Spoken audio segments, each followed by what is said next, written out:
আসসালামু আলাইকুম দর্শক, সানিয়া কুপি রেসিপির আজকের আয়োজনে খুবই সাধারণ একটা রান্না আজকে আপনাদের সাথে শেয়ার করব।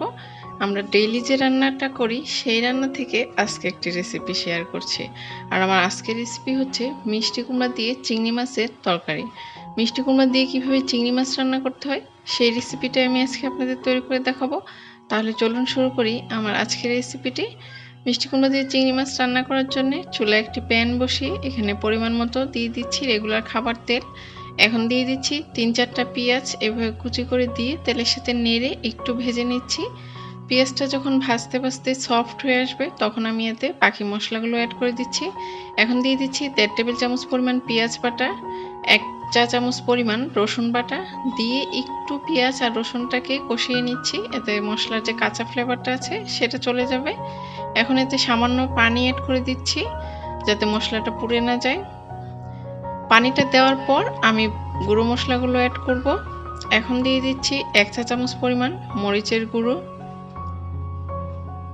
1.5 চামচ পরিমাণ দিয়ে দিচ্ছি হলুদের গুঁড়ো, 1 চা চামচ থেকে কম দিয়েছি একটু, আর দিয়ে দিচ্ছি 1 চা চামচ জিরার গুঁড়ো আর 1 চা চামচ পরিমাণ ধনিয়া গুঁড়ো দিয়ে এখন মশলাগুলো খুব ভালোভাবে কষিয়ে নিতে হবে। মশলার গায়ে গায়ে যতক্ষণ তেল না উঠে যাচ্ছে ততক্ষণ নেড়েচেড়ে খুব ভালোভাবে কষিয়ে নেব। আর এই পর্যায়ে দিয়ে দিচ্ছি স্বাদ মতো লবণ। লবণটা শুধু আমি চিংড়ি মাছের জন্য দিয়েছি, মিষ্টি কুমড়ার জন্য পরে আবার দিয়ে দিব। দিয়ে এখন খুব ভালোভাবে কষিয়ে নেওয়ার পর এতে দিয়ে দিচ্ছি চিংড়ি মাছ। এখানে 16 পিস চিংড়ি মাছ একটু বড় সাইজের নিয়েছি আমি।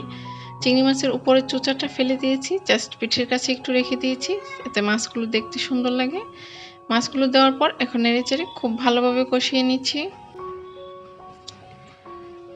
তো মাছগুলো খুব ভালোভাবে কষানো হয়ে গিয়েছে। এখন আরও সামান্য একটু পানি দিয়ে দিচ্ছি, দিয়ে একটা ঢাকনা দিয়ে ঢেকে দিচ্ছি 5 মিনিটের জন্য।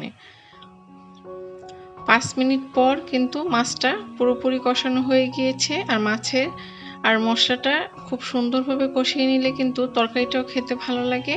এখন আমি এতে দিয়ে দিচ্ছি মিষ্টি কুমড়া। এখানে আমি 600 গ্রাম মিষ্টি কুমড়া এভাবে ছোট ছোট কিউব করে কেটে নিয়েছি। কেটে খুব ভালোভাবে ধুয়ে নিয়েছি। এখন মিষ্টি কুমড়োটা দিয়ে চিংড়ি মাছের সাথে নেড়েচেড়ে খুব ভালোভাবে মিক্সড করে দিব। আর এখন স্বাদ মতো লবণ দিয়ে দিচ্ছি, কারণ আমি প্রথমেই কিন্তু খুবই সামান্য লবণ ব্যবহার করেছিলাম শুধু মাছের জন্যে। এখন লবণটা দেওয়ার পর খুব ভালোভাবে নেড়েচেড়ে সব কিছু মিক্সড করে দেওয়ার পর ঢাকনা দিয়ে ঢেকে দিচ্ছি 7 মিনিটের জন্য।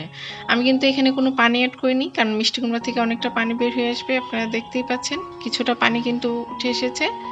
এখন নেড়েচেড়ে মিক্সড করে দেওয়ার পর এতে অ্যাড করে দিচ্ছি 5-6টা কাঁচামরিচ।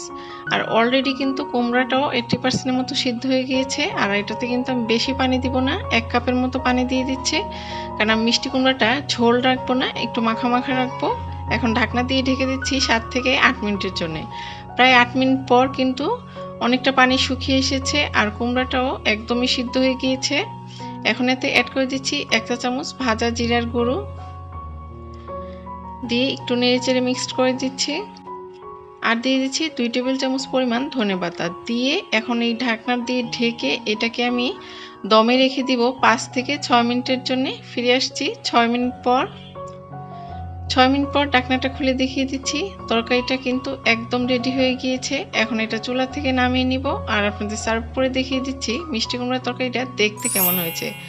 এটা খেতে কিন্তু খুবই মজার, গরম গরম সাদা ভাত কিন্তু নিমিষে 1 প্লেট শেষ হয়ে যাবে এরকম একটা তরকারি যদি থাকে। তাহলে আজকের ভিডিওটা কেমন লেগেছে অবশ্যই কমেন্টস করে জানাবেন। ভিডিওটা ভালো লাগলে একটা লাইক আর সাবস্ক্রাইব করতে ভুলবেন না। তাহলে আজকে এখানে বিদায় নিচ্ছি, আল্লাহ হাফেজ।